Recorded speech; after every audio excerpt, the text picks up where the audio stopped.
turma do 7º ano, que é o professor Vitor, professor de História. Nós estaremos dando continuidade ao conteúdo sobre o Renascimento Científico e Cultural, no capítulo 4 do nosso livro de História, nas páginas 79 até 92. Dessa feita nós estaremos estudando as bases, as características e as fases do Renascimento Científico e Cultural.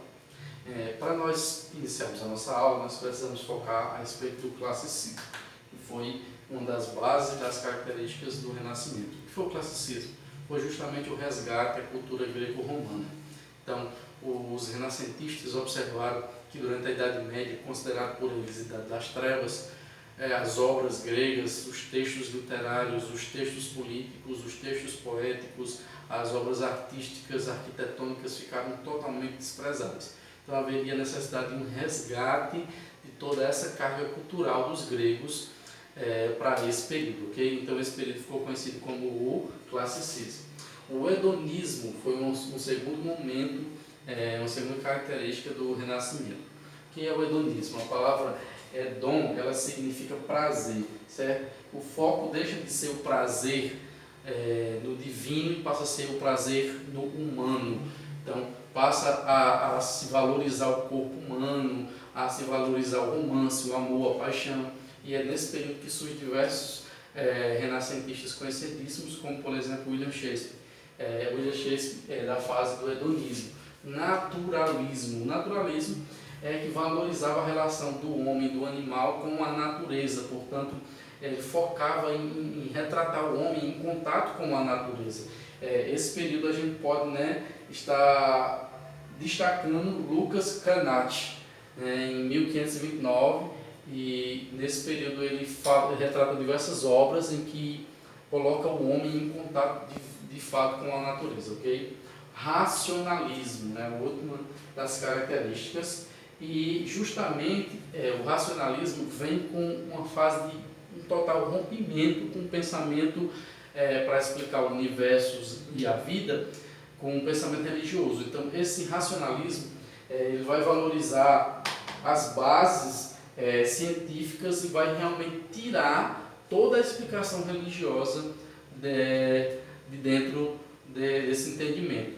A explicação religiosa colocava a vida como um teocentrismo.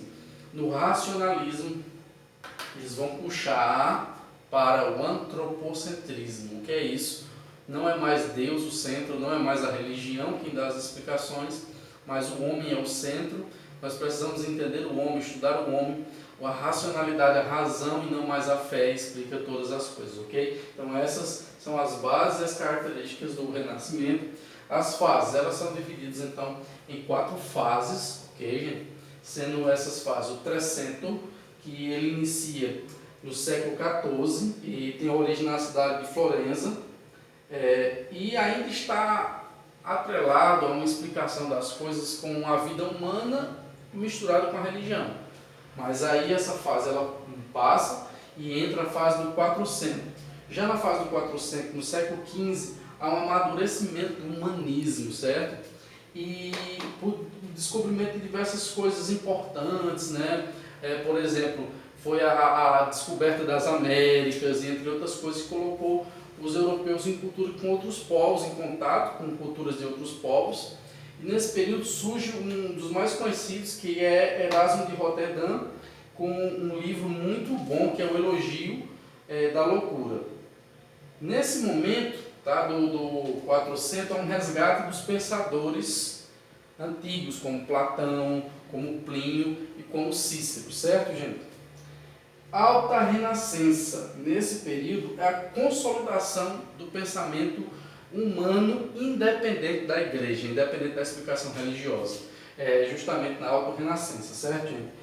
Leonardo da Vinci é desse período da Alta Renascença e ele inicia-se ali no fim do 400 e no início do 500. Michelangelo também é desse período, certo, gente? Já no 500, esse período ele sofre com as influências das grandes navegações, mas principalmente alguns acontecimentos ocorreram que influenciaram esse período. A Reforma Protestante, ocorrida em 1517, acabou tirando o foco de algumas coisas desse período do Renascimento, certo? Então o Renascimento acaba perdendo força, porque no momento da Reforma Protestante as imagens são atacadas, as obras de arte são atacadas porque elas são consideradas idólatras. Então os renascentistas sofrem uma grande baixa nesse momento, mas eles se erguem novamente e sofrem uma nova baixa com a Contra-Reforma, em que eles são realmente perseguidos pela Igreja Católica, tá? Então nesse momento, além dos protestantes, além da Contra-Reforma, há o surgimento da imprensa, e nesse momento surge a figura do intelectual, aquela pessoa que ele tem um pensamento independente da igreja, ele estudou na faculdade e que ele vende conhecimento, ele vende sabedoria, ele vende entendimento. E muito mais que o intelectual, surge um intelectual humanista, que é aquele justamente que nós conhecemos hoje como cientista, aquela pessoa que não precisa das explicações religiosas para entender e compreender a vida. Ele tem uma lógica que é o seguinte, que o universo ele deve ser explicado pela razão e o conhecimento, por meio de experimentos e teorias, e não por meio da religião. Ele sai de dentro da universidade e vende conhecimento e se fortalece nesse sentido, ok, gente? Então essa foi a aula de hoje. Espero que vocês estudem, leiam essas páginas e resolvam a atividade que eu vou estar mandando um áudio explicando. Tudo de bom para vocês, gente. Até mais. Tchau.